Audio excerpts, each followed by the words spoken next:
It was gambling that brought the rising star of mobster Big Boy Caprice to zenith, and brought crime buster Dick Tracy onto his scent. Caprice had made his bones in the small-time extortion and protection rackets on the South Side, and had prosecuted his vendettas with a ruthless tenacity that earned him a reputation for cunning, murderous unpredictability, and an unwillingness to forgive that was remarkable even on that seamy side of town. Business owners who failed to cough up Big Boy's exorbitant demands for tribute were hastily extinguished, and many a small-time operator learned the hard way with the mob, not Webster, meant by territory, a school lesson that ended with a student dressed in a pair of cement overshoes. Dick Tracy, look out, crooks, you better break out. Cause Tracy's chillin' on a stakeout. He's in town, and he's hunting Big Boy Caprice.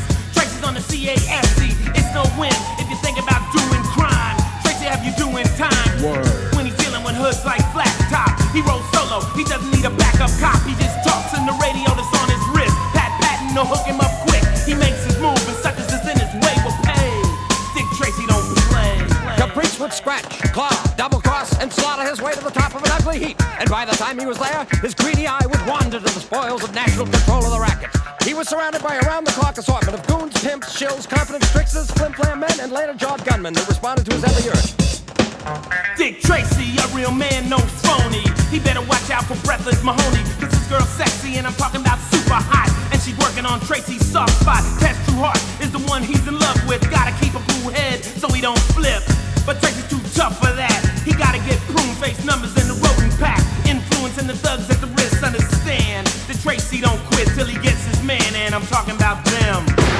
Dick Tracy's in effect again. By degrees, his empire grew, an empire that fashioned itself into an unseemly replica of a king's court, where a jester could be put to death with a sore wink of a Neapolitan eyelid.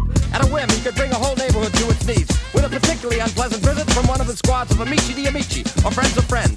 The territory he came to control with an iron hand was not called the Carnival of Death for nothing, and Big Boy Caprice had given his sobriquet a vicious ring many times over. It seemed that nothing would stop him.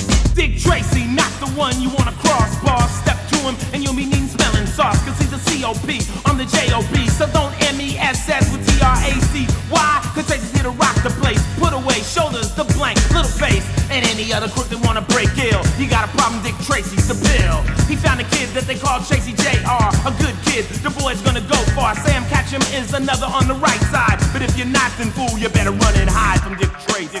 Not politicians, not union bosses, not racketeers, not the treachery of his fellow serpents, not the heady aroma of power lust would be enough to undo this monolith of evil. Nothing but Dick Tracy, whose name had come up in regard to the office of police chief on the South Side.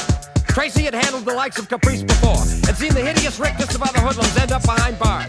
But here was a king whose calling card was widowhood, and a brutal river of scarlet that drained itself in the city sewers. Dick